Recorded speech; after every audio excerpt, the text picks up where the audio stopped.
What's going on, YouTube? It's your boy Gaming Billio back with another one. We have some very exciting news to share with you guys. As you may know, the RTX 50 series is dropping in January, late January. I believe January 30th would be the 5090, and then the coming months would be the 5080, 5070 Ti, and 5070, and the rest of them if they are with the rest. Now, I'm here to discuss whether or not you should upgrade to the new 50 series, debunk what the BS marketing is that NVIDIA always gives with their crazy gains in the video game FPS, which they always talk about how it's insane gains up to 3 times gains, which it's not actually what it sounds like. So here to talk about the specs, the RTX 5090 has 92 billion transistors versus the 76 billion that the 4090 came with. It is a 575 watt card versus the 450 watts that the 4090 had. It has now 21,760 CUDA cores versus the 16,384 of the 4090. Now, this will be generational gains, so it cannot be fully compared linearly to the last generation of the 4090. So we're going to have to see how it compares once the cards come out. It has 32 gigabytes of GDDR7 memory versus the GDDR6 6X 24 gigabyte 4090 card.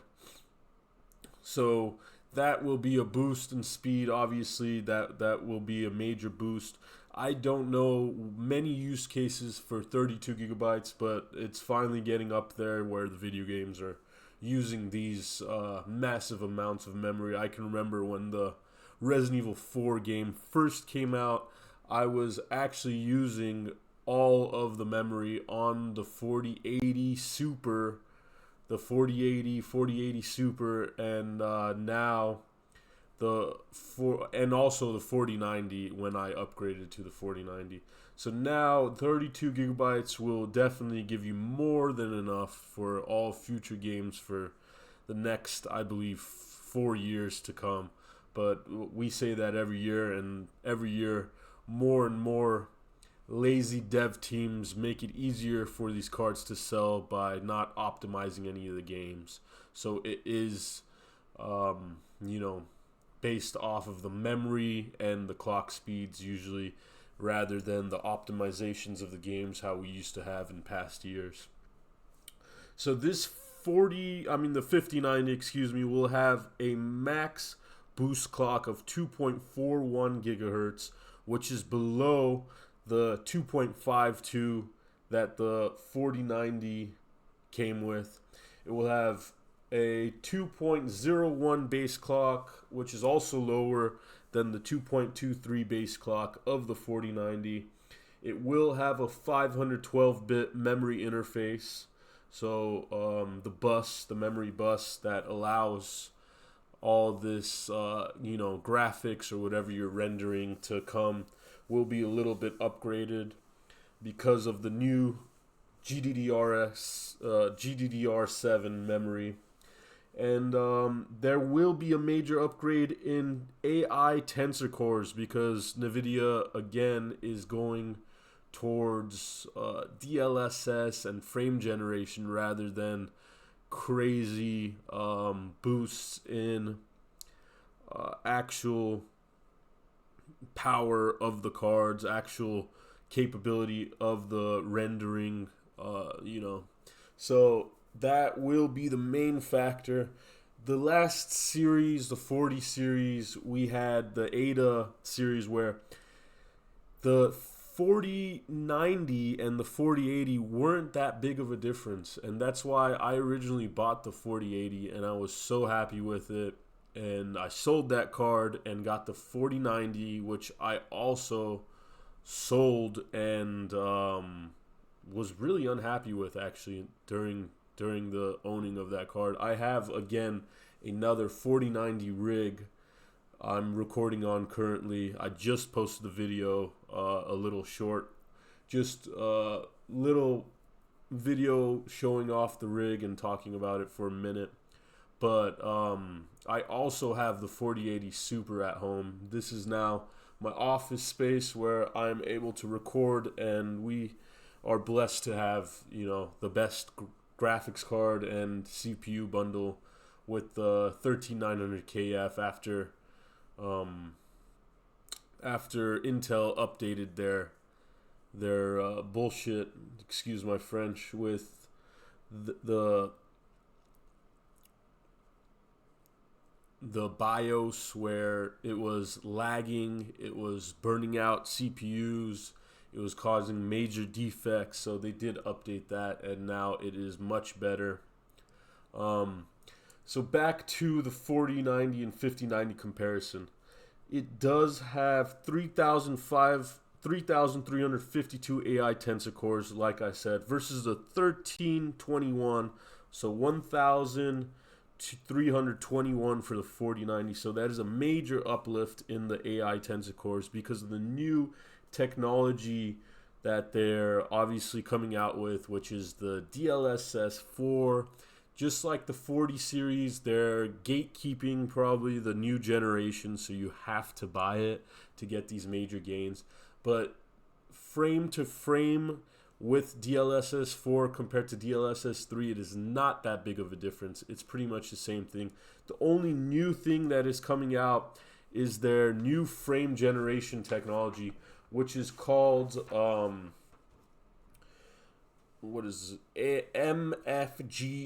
4X mode, which is multi-frame generation. This is a new technology that basically, instead of giving you 2 frames for every 1 frame, which was our last frame generation for the 4090, current frame generation, I should say, because the graphics cards aren't out yet.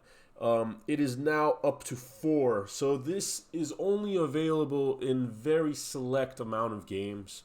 So don't buy into the hype. This is totally debunked for the 5070 being equivalent to the 4090. There's no world in where a $500 GPU will perform the same as a $1,500, $1,600, up to $2,000 GPU. It just does not make any sense. The power, the specs, everything is obviously much more for the 4090, and that is still the case if you are not using the new MFG 4X mode. The 5070 is not even close to what the 4090 does. So don't buy into the BS marketing hype of the same thing. There's only a handful of games, literally a handful, that will allow you to do that stuff. So do not buy into the hype. And I personally would not upgrade if you have a 4090 or a 4080, 4080 Super, 4070 Ti Super, 4070 Ti even, because those cards are, for the price, pretty good cards, spec'd out really nice, and it's really not worth the gains that they're coming out with. The only card that is really crazy gains from the last generation is the 5090. The rest of the cards, like the 5080, the 5070 Ti, and the 5070, are not really massive gains. I'll go over the specs here versus the last generation versus the new upcoming generation. I should say the current generation again. Excuse me, folks. It's been a while since recording. We are celebrating our 2 years of having the channel, so I will be back and better than ever now that I have office space to record and do all of these things with my new rigs. So that should be awesome to see coming up episodes and videos. You know, stay tuned. So the 5080, back into the conversation. 5080 comes with 10,752 CUDA cores versus the 4080's 9,728, which is very, very minuscule gains. The 5070 Ti has 8,960 CUDA cores versus the 4070 Ti's 7,680. Again, minuscule gains, not worth the upgrade. The 5070 has 6,144 versus the 4070's 5,888, which again, I mean, that's a joke. The 5070 4070 comparison is a joke. All the wattage will be going up. The max boost clock should be going up on the 5080.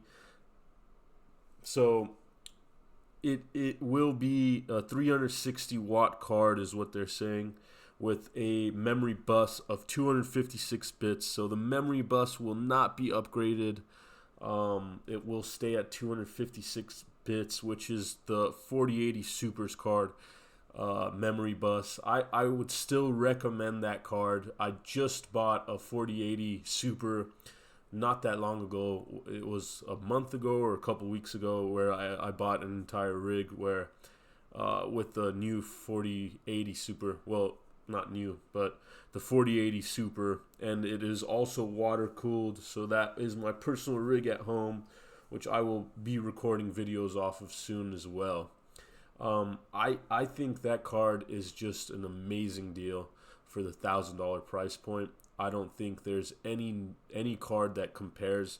It does have the 256-bit memory bus, which is a bit of an upgrade from the original 4080. That was a big problem with the transistors and the memory bus, and not being even at 256, which should be the minimum of a 4080 card. And the 16 gigabytes is more than enough in my opinion. But if you're doing any video editing or trying to max out the graphics, by all means, in first person games that, you know,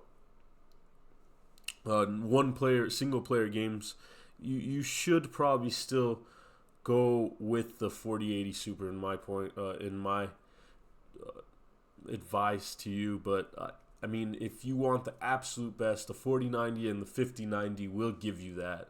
The 5080 is a joke. Don't even look at that card. I mean, they did nothing. They did nothing there. So the new generation is kind of underwhelming in my opinion. They will not give major gains except for the 5090, and that card is a whopping $2,000 for the base card, the Founders Edition. As you can see right here, this is the 5090 Founders Edition, which are in minimum supply. The chances you getting a Founders Edition are slim to none, unless you stay up all night and wait for the announcement and the drop of the card. The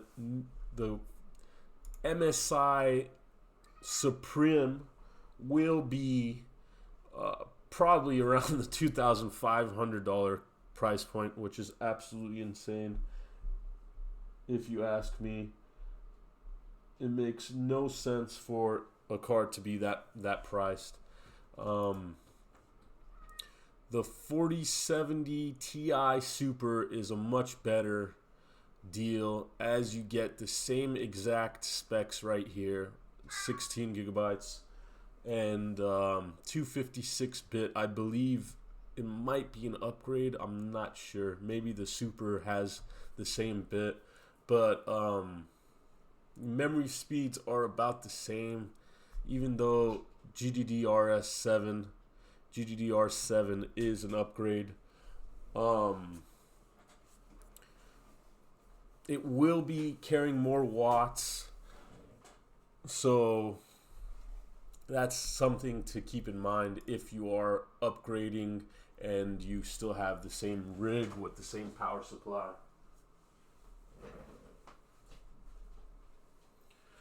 Excuse me, folks.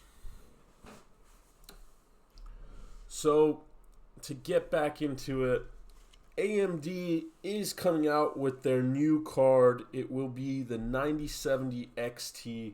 They have announced, not officially, but to YouTubers and media alike.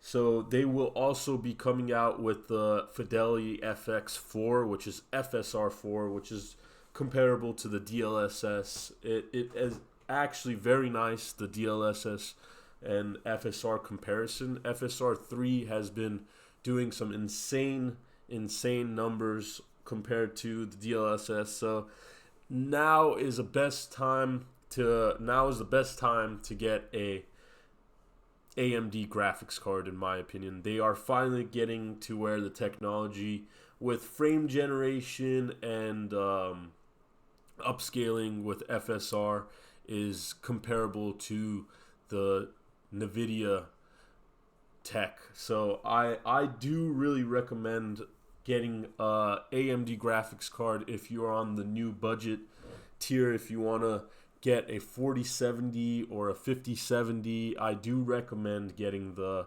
looking into, at least it has not come out yet, either 9070 XT or the last generation 7900 XT, which probably will be on insane discounts.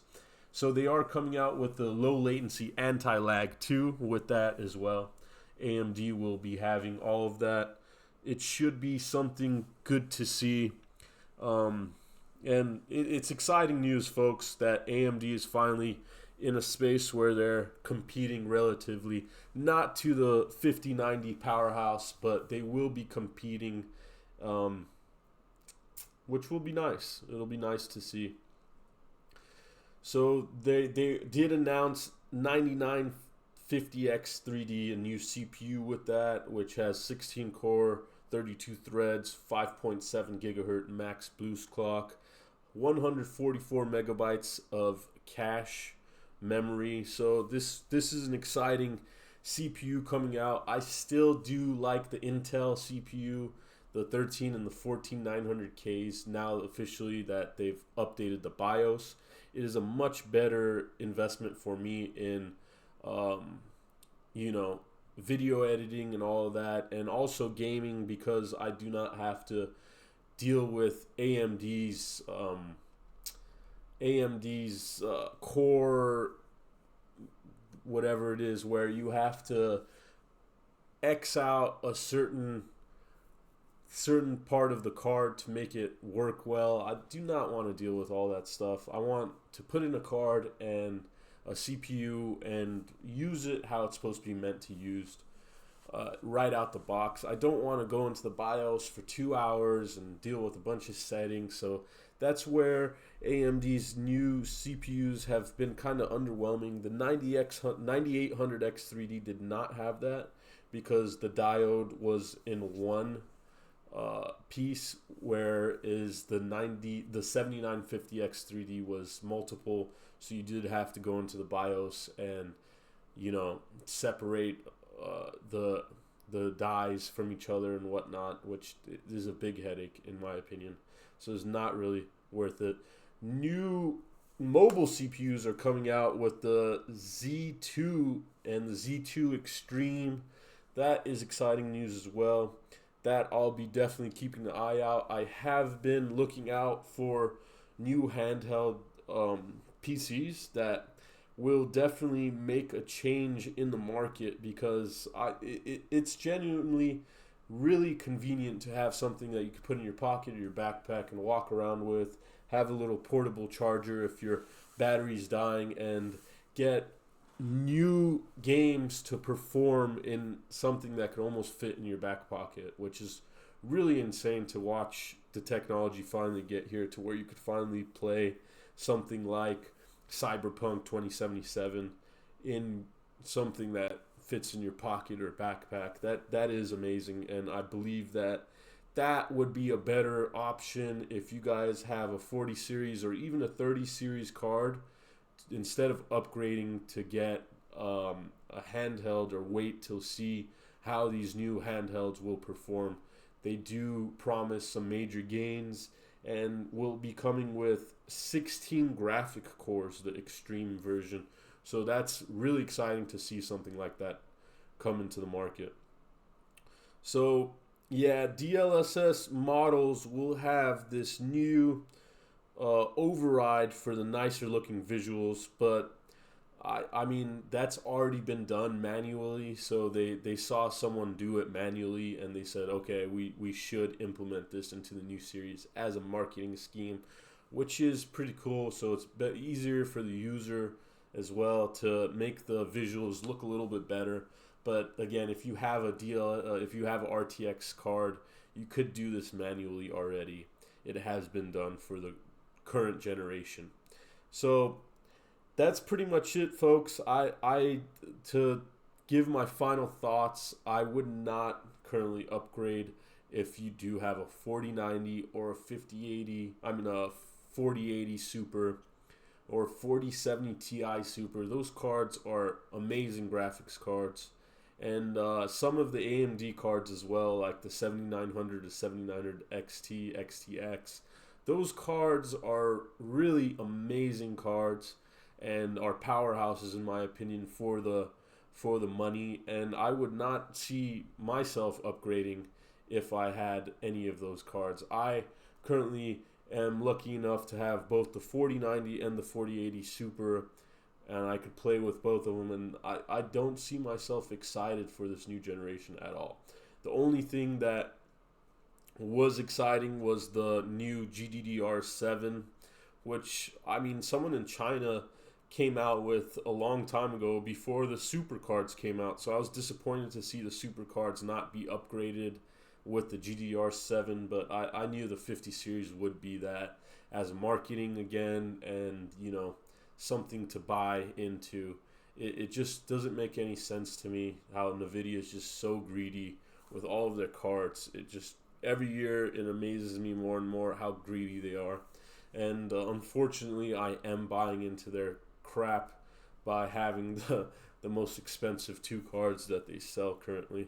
So that is the case. Unfortunately, I do need the RTX cards for certain things that aren't even enabled by NVIDIA, like modding Breath of the Wild to play with NVIDIA RTX ray tracing and stuff like that, where video editing sometimes comes in handy, and things like mods where you could put ray tracing into games comes in handy. But it is definitely a novelty, and I was more than happy with my 3060 12 gigabyte card at the time when using DLSS, and, you know, having a nice CPU combined with that. I think that's a perfect card, especially with the low latency mode that they have, like for Call of Duty and games like that, FPSs that, you know, could